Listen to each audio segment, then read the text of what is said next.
the White House. Before we begin, I'd like to mention our virtual author series continues on Thursday with Nancy Goldstone, author of In the Shadow of the Empress, The Defiant Lives of Maria Theresa, mother of Marie Antoinette and her daughters. You can register and view a list of all of our upcoming programs at hudsonlibrary.org. Mr. Smith's book is available for purchase from Hudson's independent bookstore, The Learned Owl. We are also being offered through Mr. Smith's publisher a 30% discount off the book if you buy it directly through the publisher. We'll provide all that information in the chat as well. As always, questions for the author are welcome and encouraged. At any time during the discussion, type your question into the Q&A box, which is at the bottom of the screen. It's my honor and privilege to introduce tonight's guest speaker. During his almost 5-decade career as a journalist, Terence Smith has served as a political reporter, foreign correspondent, editor, and television analyst. He has received numerous prestigious awards for his work, and in 2013 was inducted into the Professional Journalists Hall of Fame. And I think of the book, news anchor Dan Rather said it best: "What a life Terence Smith has lived. This is an adventure story of a reporter's career, well lived, well told, big hearted, and chock full of great stories." And I think you're going to really enjoy tonight. Mr. Smith is going to tell us some of those great stories. Welcome.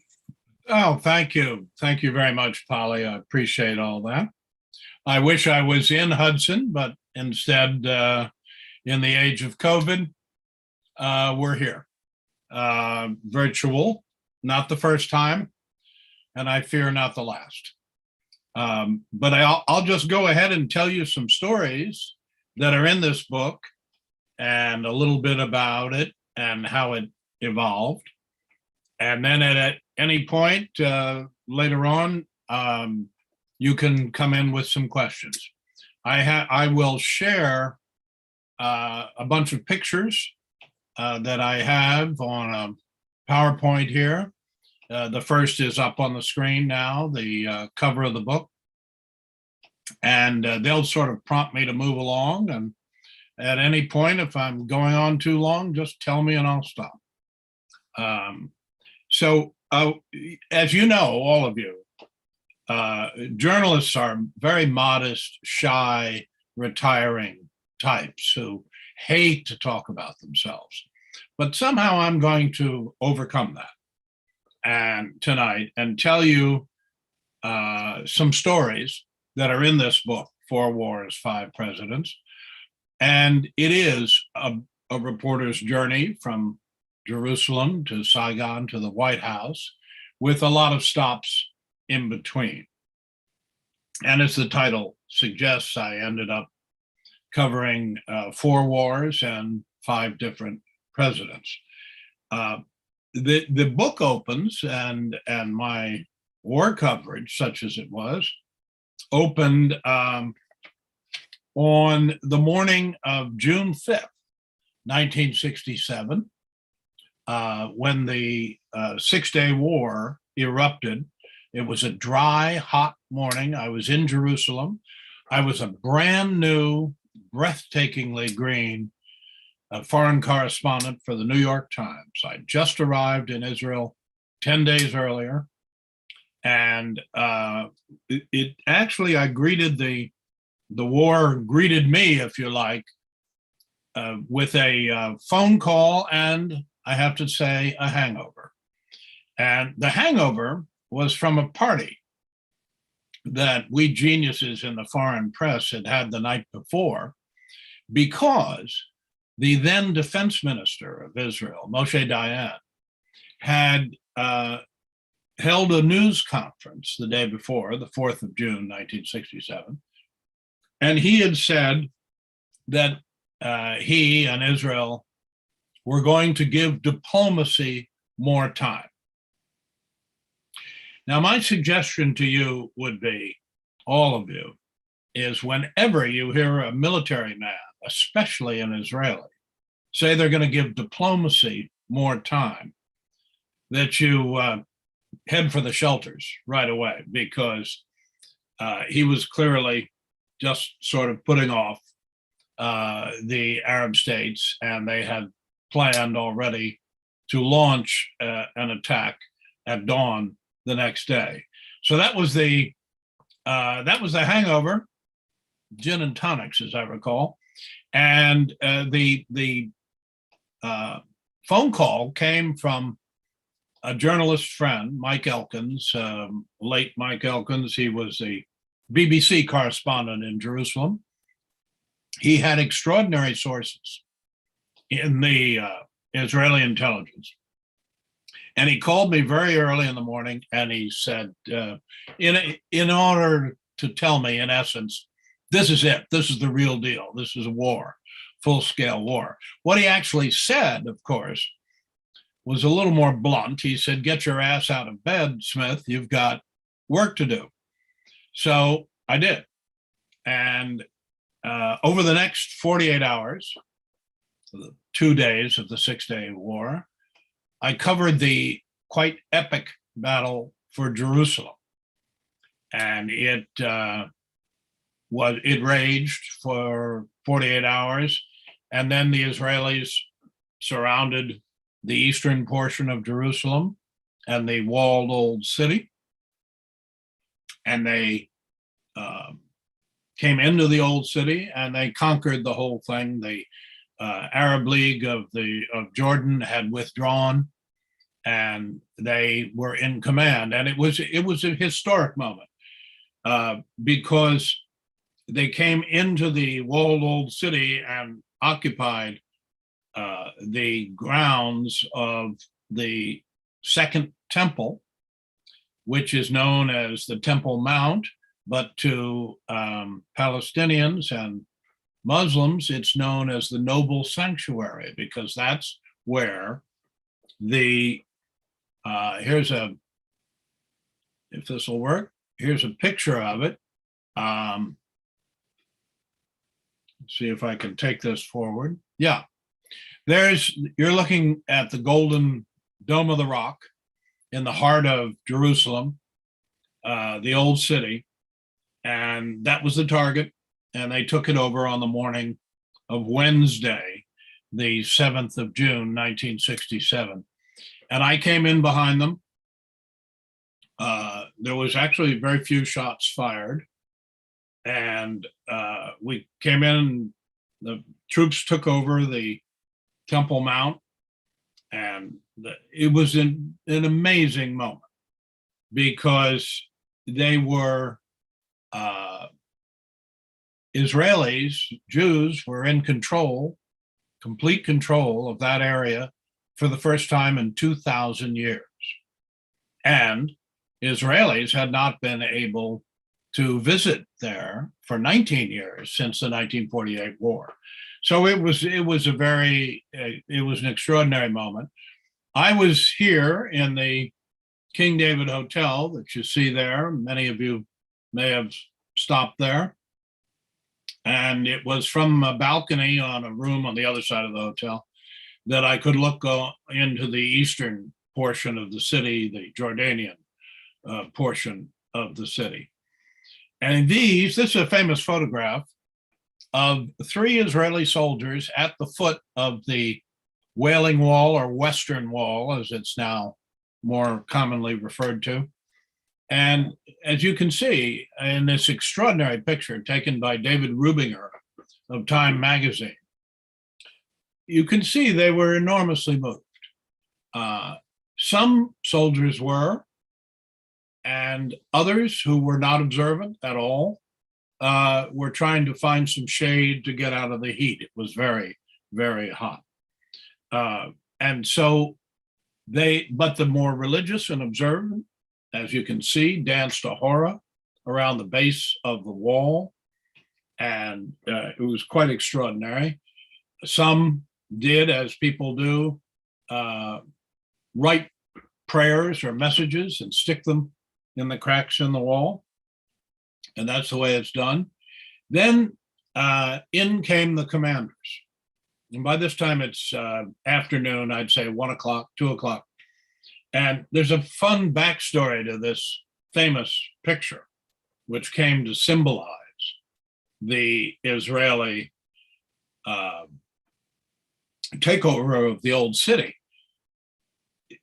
As from left to right, you're looking at Uzi Narkis on the left, who was the commander of the Jerusalem district, the famous Moshe Dayan with his eye patch in the center, and on the right, Yitzhak Rabin, then the Army Chief of Staff, head of the Israel Defense Forces at the time.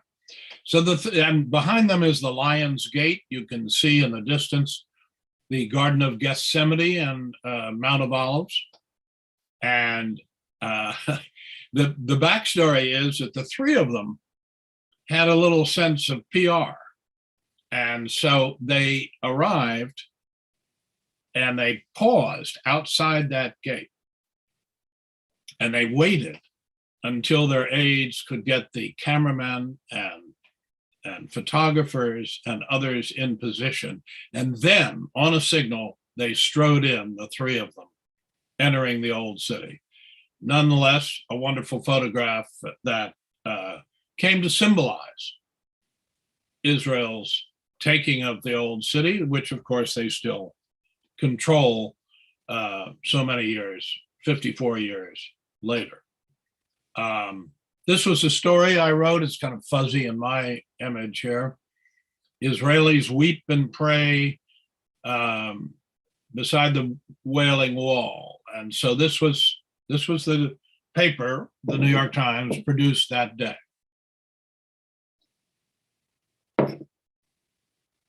It was an extraordinary day. And then I covered the rest of the Israeli move into the West Bank, and they took over Bethlehem and Hebron and Nablus and other cities and rolled all the way down to Jericho on the Jordan River. And they had it all, and they have it all to this day, all these years later.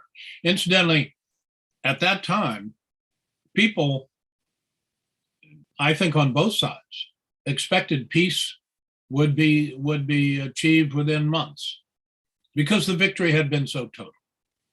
And they poured in and out, and they went, for example, the Israelis went into these wonderful souks in the old city to buy things that they couldn't find in Israel, or at least they were cheaper.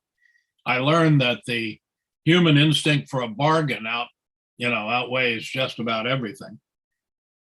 And so what happened here was two peoples who had been separated for 19 years suddenly were mingling and mixing, and they were discovering each other. And the Palestinians discovered that the Israelis were not 10 feet tall. And the Palestinians discovered that, that the Israelis were not 10 feet tall. And the Israelis discovered that the Palestinians were not a bunch of cutthroats out to get them. In fact, there was a great deal of communication and exchange between the peoples. Although once the diplomats got started, that passed. Later, of course, Jimmy Carter there in the middle, the Camp David Accords, President Anwar Sadat on the left, and then Prime Minister Menachem Begin from Israel on the right, obviously achieving the peace that subsequently developed between Israel and Egypt and prevails to this day. And so that was in many ways, this moment was set up by that 6-day war and by what happened. It was a remarkable time. And I certainly learned the business of being a foreign correspondent very quickly because I had no choice. This image, which again is probably familiar to you, to some of you anyway, is exactly 1 year later, June 5th, 1968, the Ambassador Hotel in Los Angeles, in the center Robert Kennedy had just won the California primary. You see his wife, Ethel, to the right. And he had just won the primary. He looked like a leading candidate at that point to become the Democratic nominee for president. And he finished by saying, okay, and on to Chicago, where the convention was going to be held. And as you know, he went into the, through some doors into the kitchen where he was shot, right down by a man named Sirhan Sirhan Jr. And there's a current peg for this story. The assassin, Sirhan Sirhan Jr., a Palestinian from Jerusalem, is today declared eligible for parole. He's been in prison for 53 years, and the California Parole Board has decreed that he is eligible for parole. But and there he is, and that was his mugshot when he was, whatever he was, 24 years old at the time. And he is eligible, but not guaranteed, because under California law, the governor, in this case, Gavin Newsom of California, has the final word and will decide whether or not he is paroled. He has applied for parole 15 times and been turned down 15 times. And as you may know, the Kennedy family, the surviving children of Robert F. Kennedy, are divided on whether he should be paroled. 2 say yes, 6 say no. And his widow, Ethel Kennedy, still alive, is opposed to his getting parole. But my story, I covered that race. That was Bobby Kennedy's running for the Senate in 1964. That was the only campaign he ever finished. And I covered it in New York, covering politics in New York City and state. And so that was the time. But what I wanted to share with you is the story of how it weirdly fell to me, and this is in the book, of course, to tell Sirhan Sirhan Sr., the assassin's father, that his son had been identified as the assassin and seized, and there he is again. I learned the next day that from the American ambassador in Israel, I learned that the father, Sirhan Sirhan Sr., lived in a village just outside of Jerusalem. And so I went immediately there. It was 10 o'clock at night by the time I got there. The house was dark, but I wanted to interview this person. I wanted to find out what I could about Sirhan Sirhan Jr. and Sr. And so I rapped on the door, and a diminutive, small man in pajamas came, turned on the lights, opened, and I explained I was a reporter and who I was and what I was doing there. And I don't know if he really understood, but Palestinian hospitality, he welcomed me in and insisted on making coffee. And we sat at his kitchen table and talked about the assassination of Robert Kennedy. I asked him if he'd heard about it. He said, yes, he had. He had heard on the radio that Kennedy had been assassinated. I asked him if he knew and had learned that the assassin was caught right there on the spot. And the father said, yes, he'd heard that. He'd heard that. I asked him if he knew the name of the assassin who'd been caught on the spot. No, he said, no, I didn't. I went to bed. I was listening to the radio, but I went to bed. So I know they've caught someone, but I don't know who it is. Well, I was stunned, as you can imagine. And so I pushed my reporter's notebook across the kitchen table. By now it's 10:30, 11 o'clock at night. And I asked him, I said, you have 5 sons. Is that right? He said, yes. I said, would you write those 5 names down for me? He said, I'd be proud. I'd be pleased to do it. And he started to write the 5 boys down. When he got to the 4th name, he wrote Sirhan Bishara Sirhan Jr. And I put my finger on that name on the notebook. And I said, that's it. That's the name of the assassin that they caught. And he looked at me. He was absolutely stunned. He knew I was serious. And his reaction, I think, revealed a lot about him. First, he said it's absolutely impossible. He couldn't be the assassin. He was the best of the boys. He had the best grades. I had the highest hopes for him. And then he would switch and say, but if he did it, it's a terrible crime and he should hang. And he would go back and forth between saying that he couldn't have done it and saying if he did do it, he must pay for it. Here was clearly a very erratic personality. So I wrote all that in the New York Times the next day. And the next day I went and interviewed the headmaster of the school in the old city in Jerusalem that you were just looking at about this student, Sirhan Jr. And the headmaster said, yes, in fact, he was a good student. He had very good grades. But he said, you may not know about the family. The family was very troubled. The father, Sirhan Sr., had lost his job, I think, with the water company when Israel took over half of Jerusalem in the 1948 war.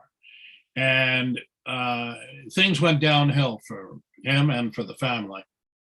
And he blamed the Israelis, he, the father.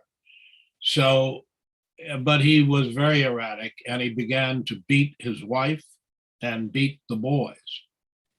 And so the mother took the boys and took an offer from a Christian missionary group and moved them all to the United States, to California.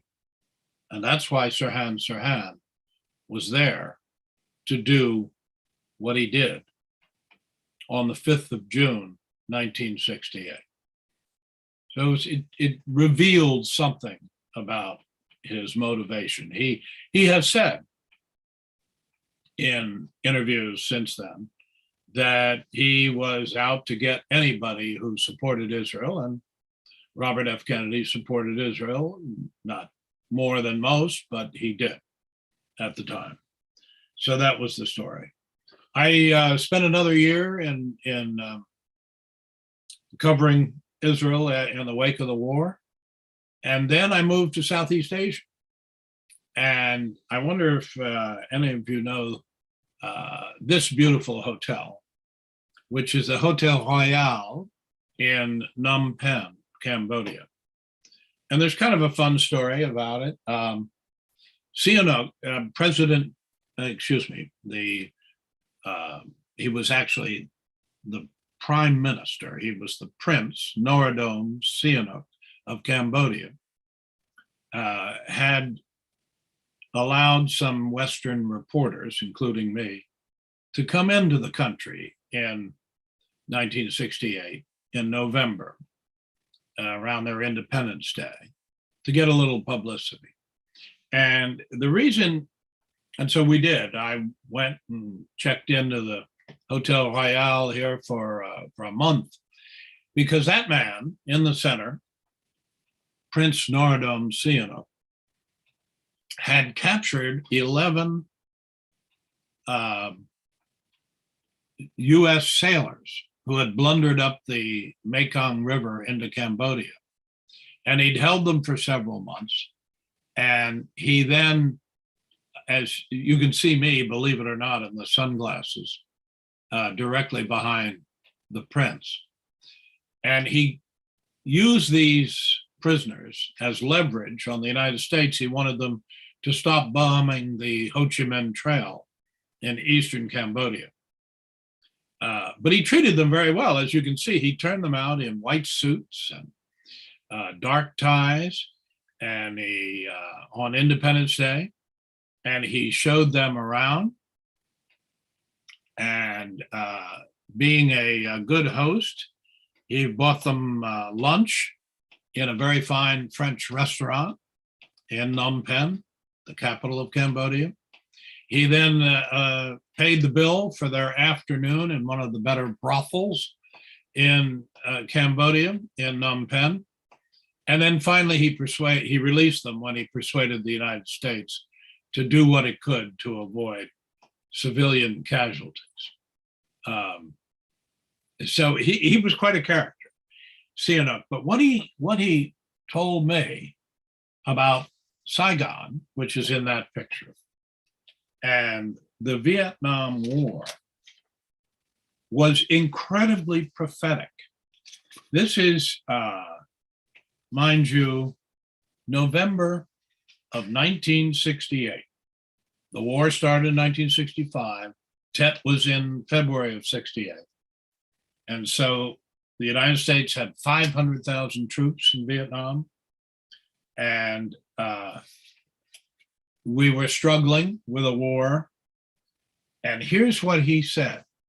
I interviewed him, and I put this in the paper, and I want to read it to you. And as you listen, it's 2 sentences. Substitute the word Afghanistan for Vietnam and see if it doesn't sound the same. He said, quote, "You will be forced to take your troops and leave Vietnam.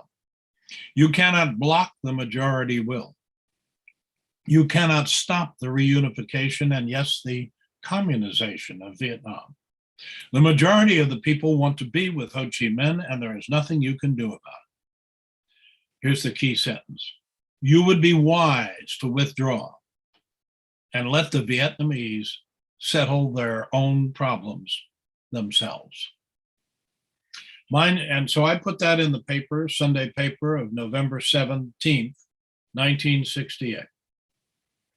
It was no doubt read in Washington, in the White House, where Richard Nixon had just been elected. And yet they paid no attention. The war continued for another 7 years, and tens of thousands of casualties on the US side, hundreds of thousands of victims. If we'd listened to Sihanouk in 1968, we could have seen the future before us. But that's the presidential palace in Saigon. We lived across the street. I brought my family and infant daughter there. And we lived across the street from the presidential palace and just down the street from the famous Saigon Cathedral, the twin spires. And I thought, hey, we're really safe here from the nightly rocket attacks from the Viet Cong because look, I've got the Lord down the block here, and I've got the presidential palace. I'm protected. Well, that proved to be very stupid because, in fact, the Viet Cong would set up their mortars and rockets across the Saigon River, and they would aim to that big antenna you see at the presidential palace and the twin spires of the Saigon Cathedral, sort of Kentucky windage. And so the 3rd or 4th night we had moved into that house, the mortars started landing in the street out in front of the house. My then infant daughter, Elizabeth, thought it was great fun. She would imitate the sound. She would say, boom, boom. I honestly think they were her first words. But we were not injured. But it shows you you can't count on things that seem a little too good to be true, a little too honest. This was one of the C-130s that we had in Vietnam, and they would lay down suppressing fire against the Viet Cong and North Vietnamese, and we were fine.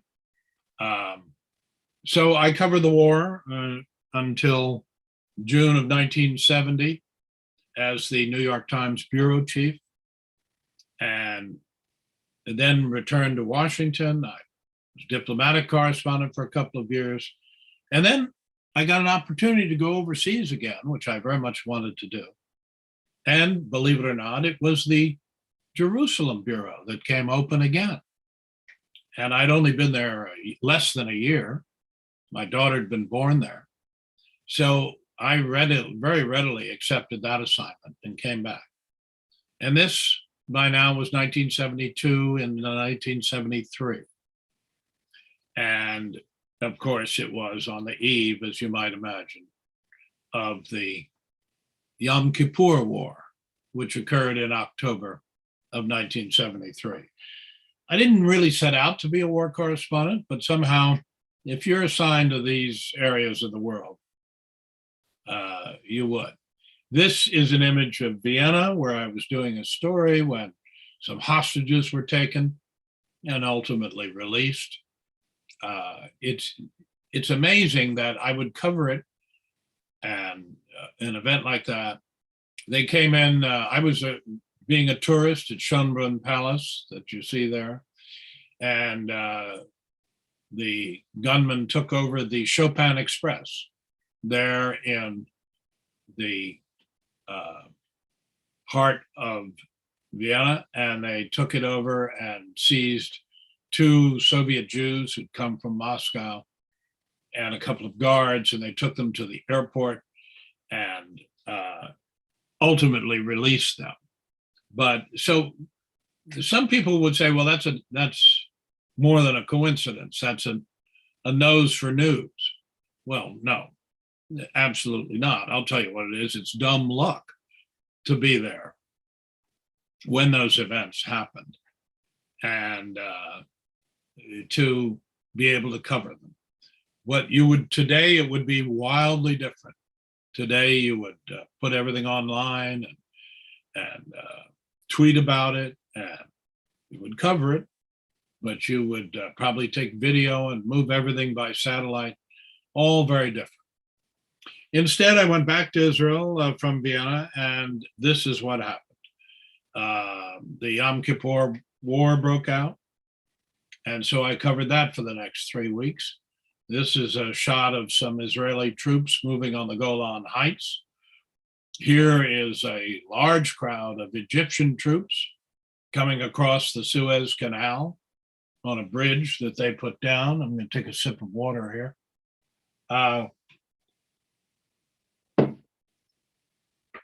And so I covered that war. This remarkable photograph was taken on the east bank of the Suez Canal. That's an Israeli soldier there with pen and paper taking the names of some Egyptian prisoners when a shell lands just nearby. Extraordinary photographer Mika Baram had the presence of mind to take that picture, but it gives you a sense of the intimacy of the war and so forth.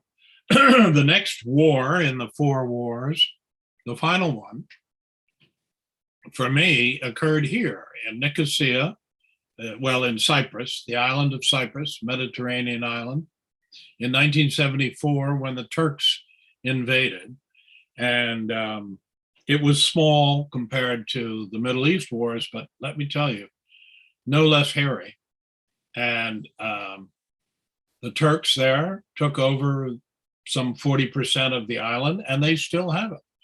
The one thing that amazes me is that these things I covered so many years ago, the situation has really not changed on the ground since then. That's the way Cyprus was divided in that in that war, and that's the way it is today. So it is more the same. I came back from there, and I moved from the New York Times to CBS, and I started covering the White House for CBS. And I had covered Richard Nixon in his years in the White House before this, and enjoyed the White House and the assignment. And then I was, this is my father, my late father, Red Smith. He was at that time the most widely read sports columnist of his era, appearing in papers all over the country. He went to Notre Dame, and so did I. So we're a two-generation family of Domers. And Nixon, of course, had won and run and won in 1968. And I interviewed him and covered him. I covered the foreign policy aspects of the Nixon White House with that fellow on the right, Henry Kissinger, as first National Security Advisor and then later Secretary of State. And here's what, if you go look at the White House tapes, this shows you how small and petty the concerns could be in the White House over the press coverage. Apparently, I'd written some story that Nixon didn't like, and he was accusing Kissinger of being the source, and Kissinger was denying it. And so this is direct. This is a quote from the White House tapes, one of many, but this one says, first of all, Terence Smith never calls my staff. Well, not true. He has never done it in all the years that we've been here. Doubly not true. Secondly, my staff is on additional instructions not to return any New York Times calls here. That's true, but largely ignored by the staff. So Nixon, who's still annoyed, says, that's right. And Kissinger, trying to get out of responsibility for a story he had, in fact, leaked, says, so that's out of the question. It just showed you how sensitive they could be to the press coverage. This fellow, Jimmy Carter, I covered for the New York Times in his one term in office. Without question, one of the more diligent, hardworking presidents, very intelligent, totally lacked the political skills necessary to get Congress to come along with him, but an incredibly dedicated, hardworking individual. Here he is on the plane with the press, giving a little briefing right in the center aisle. I see the late Hamilton Durden behind him there, and I'm in there somewhere, I guess. We took a lot of trips on this plane, Air Force One. It was all over the world, in South America and Asia, in Europe, and in the Orient. And I mean, it sounds glamorous, but in fact, that's where the press sat, in the very much back of the bus. It wasn't quite so wonderful, particularly on long trips. Like one I took with this fellow, Walter Mondale, who just died recently. 26,000 mile trip all around Asia. And the last stop was in Wellington, New Zealand, where he was to meet with the then Prime Minister of New Zealand, this man, Sir Robert Muldoon, who was known as Piggy Muldoon. And Mondale was to meet with him. And we'd stopped in several capitals. We'd been in Bangkok, in Jakarta, in Manila, and there hadn't been any crowds when the plane landed. And so we were kidding Mondale about that. we reporters who were on board. And Mondale was the sort of politician and public figure that you could kid. And we said, they've never heard of you. Nobody's turning out. And when he landed in Wellington, when the plane landed, suddenly there was a big crowd. And as the plane pulled up, we could see they were holding up placards. And Mondale came back from the front of the plane and he said, you see, they love me here. I'm really big in New Zealand. And then we got a little closer and and people are holding up the signs and we could read them. And this fellow, Sir Robert Muldoon, was known universally by his own people as Piggy Muldoon. And when we got close enough, we could see the signs and they said, Mondale Muldoon, a close encounter of a turd kind. And so that gave me a little insight into down under humor. And Mondale, of course, was mortified and went back up to the front of the plane again. On the way home, he showed us a film, Saturday Night Fever. Remember this? He played it once. He liked it so much, he played it a second time on Air Force One as we flew all the way back to Hickam Air Force Base here in Hawaii and on back to Washington. This event, the hostages crisis, as you well know, lasted for 444 days when Iranian protesters took over 52 American diplomats as hostages in Tehran. And that effectively ended Carter's presidency. He went on and ran, and of course he lost to this fellow, Ronald Reagan, who was the next president, the third president that I covered.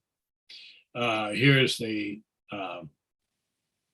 inauguration.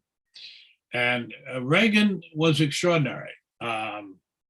It was very hard not to like Ronald Reagan as a person. He then held 4 full-dress summit meetings with Mikhail Gorbachev, you see on the right there. The first in Geneva, and the second in Reykjavik in Iceland, the third in Washington, and the fourth in Moscow. But here in Reykjavik, they met in this house, Hofty House. And both in Geneva and in Iceland, my role for CBS News seemed to be to stand outside in the cold, stamp my feet, and wait for some news to emerge. And this is called journalism, see? And so I would stand there and let me tell you, they don't call it Iceland for nothing. It was November and it was very cold. The last and climactic summit meeting between Ronald Reagan and Mikhail Gorbachev took place in Moscow. Here they are in the St. Basil's, in front of St. Basil's Cathedral in Moscow Square. And a reporter went up to Reagan and said, do you still consider the Soviets to be the evil empire? And Reagan said, no, that was another time and another place. And with that, the Cold War was effectively over. Certainly his great achievement. Bill Clinton, I covered next. And this was a great moment for him when Yitzhak Rabin on the left, then the Prime Minister of Israel, and Yasser Arafat, the Palestinian leader, shook hands. There's a wonderful, funny backstory to this. I'll be very brief, so that we can have some questions if you like. Apparently, Clinton had them in the diplomatic reception room inside the White House before he brought them out on the stage.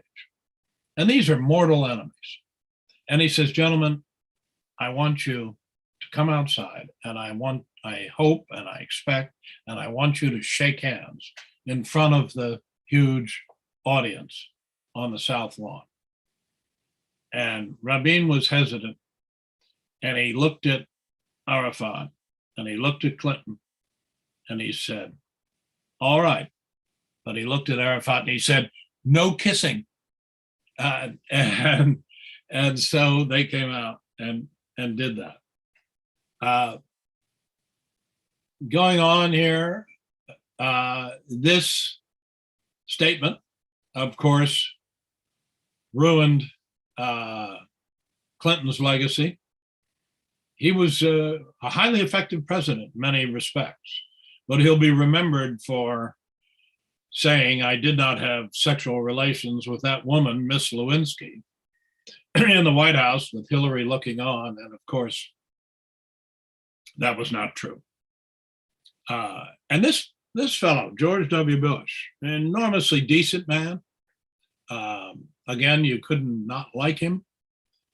This was the day he declared in Iowa to run for president, and I was there covering it. And I have to be honest with you, I looked up at this young man and I wondered why he was running for president. And I think the answer was his last name was Bush, and he could win. And so he did. I don't think he ever really wanted to be president.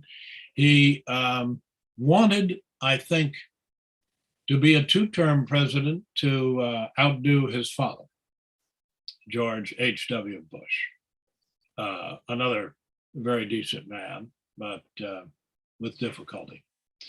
So that was the White House, and I enjoyed it, and I covered it, and 5 different presidents. And while I came away realizing that, like all of us, they have feet of clay, I came away with great respect for the office. And I still have that. I walked in these gates, the Northwest Gate, every day for years. And I respect the place. I respect the office. I was no longer in daily journalism when Donald Trump came along. I was absolutely astonished that he was elected, because I did not think of the presidency as a starter office. And yet, obviously, he tapped into something that people felt. And his term was as tumultuous as it could be. But why don't I stop? We've gone through the pictures. I think I should stop and ask you, any of you, any questions I could answer in the minutes we have left. Okay, we're opening it up for questions. And Terence, I just want to thank you so much for that very lovely presentation. I mean, really just amazing stories that you have. Thank you for sharing this with us. While we're waiting for some questions to come in, I think I know some people have wondered is, what have you seen change from when you started in journalism to today? Everything. Everything. It's a big question. Not only the technology of it, which we all know, and the internet. Initially I thought the internet was just another distribution system, like the printing press. Well, boy, was I wrong. Its interactive quality has changed the world, and it has changed journalism. And journalism today is different. It is a 24/7 assignment and coverage that requires of the young people coming into journalism today that they do everything. They have to be able to report, write, broadcast, handle the internet and everything else. I mean, it's just extraordinary how different it is from the era that where I covered all these things.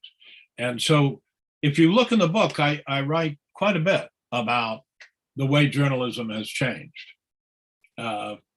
Generally, I don't attempt to, whether it's for the good, for better or for worse, I try to describe how it's changed. And I argue in the book that the fundamental function is still there and is still the same. Pauline? Yes. What can you say about bias in the media and objective journalism? There is, of course, bias in the media, and there is some objective journalism.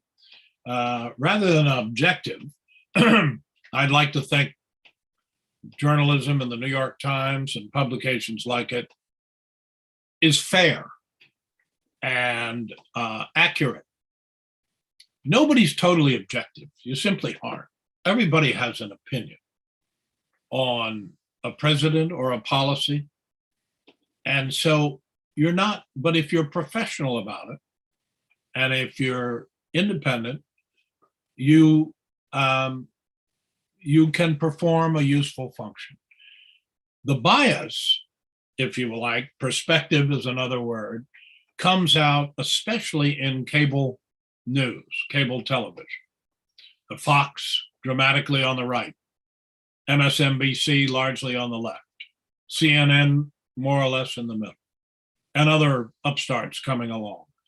So you get plenty of opinion and bias mixed in with your news.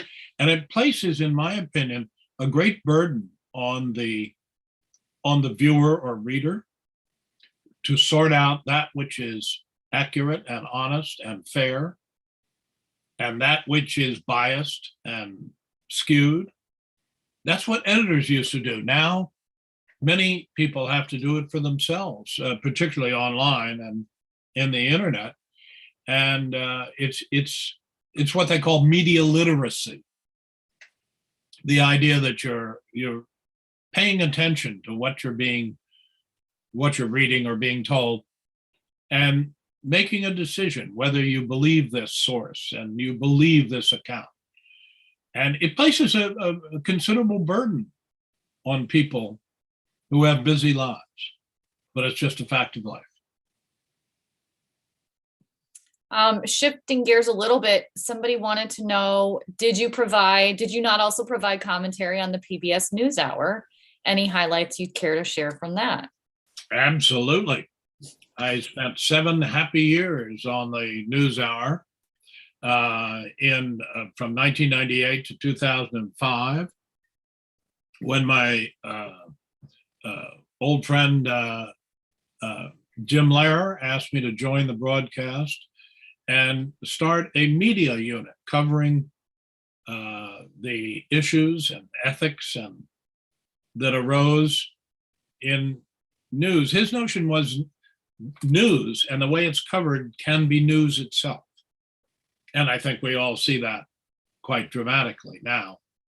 And so I came from commercial television, network television, CBS, to PBS, to public television, no commercials. And the difference was huge, because when you got to PBS and the NewsHour, we'd have our morning story conference, 10 o'clock in the morning. What are we going to put on the air that night? The issue was, what's in the news? What do people really need to know? At CBS, and I don't mean this to be overly critical, the first thing they talked about was the ratings. And how many eyeballs did the evening news have last night? And what stories do they have coming up that might increase those numbers? It's a commercial business. It is a business. And so the difference at PBS was extraordinary, and I enjoyed it very much.